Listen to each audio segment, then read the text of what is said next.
ඉතින් ඔන්න අපේ පුංචි ගමම පොසොන් දවසට සූදානම් වෙනවා. හැමෝම ලහිලහියේ වැඩ කරනවා පොසොන් පෝය අත ළඟම එන නිසා. අපි ඉක්මනටම යමු. දැනටමත් තොරණ හදන්න පටන් අරන් ඇති මාමලා. ඔව් ඉක්මන් කරමු. යන ගමන් පොඩ්ඩවත් එක්කන් යන්. අනිවාර්යෙන් පොඩ්ඩ නම් තව නිදි ඇති හොඳට. පොඩ්ඩා එන්න අපි යමු. අනේ පුතේ අන්න තාම හොඳට නිදි පොඩ්ඩා. ගිහින් ඇරවල එක්කයි යන්න. පුතාලා අපිට තව උණ ගස් ටිකක් ඕනේ. කට්ටියම ගිහින් කපාගෙන එන්නකෝ. අපේ ඉතුරු ටික හදන්නම්.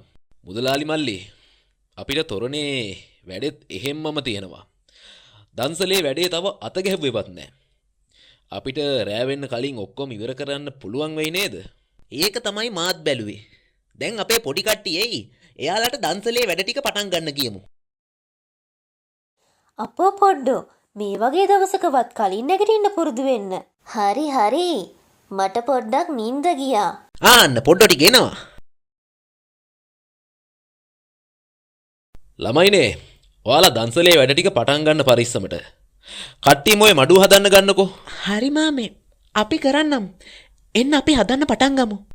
ළමයිනේ ඔය මඩුව ගහද්දී එක පැත්තක් බාගෙට ආවරණය කරන්න.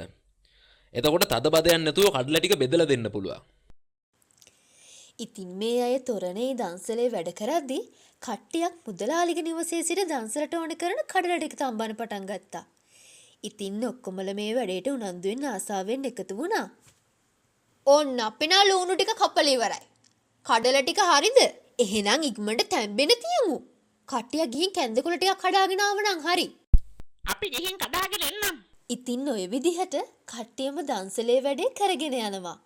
ඒ අතරතුරේදී තොරණේ වැඩ ටිකයි දන්සලේ වැඩ ටිකයි අනිත් කට්ටියත් කරගෙන යනවා. ඉතින් ඔය විදිහට කට්ටියම උනන්දුවෙන් වැඩ කරලා ඔක්කොම වැඩ ටික ඉවර කරගන්නවා. එහෙනම් ළමයිනේ දැන් අපි යමු. ගිහින් අතපය සෝදගෙන මේස පුටු ටිකකුත් අරම්ම යමු. යමු එහෙනම් ඉක්මන් කරලා යමු. සවන් දෙන්න.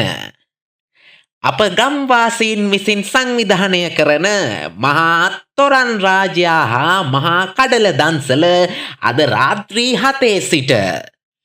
එයට ඔබ සැමට ආරාධනා. සවන් දෙන්න.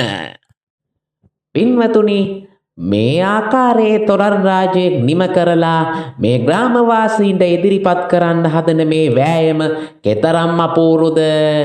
පොසොන් සඳ එළියයි මුළු ගම දැන් හරි එළියයි. කුසල් සිතින් පැමිණ අපිත් නරඹමු දැන් තොටුණු සිතින්.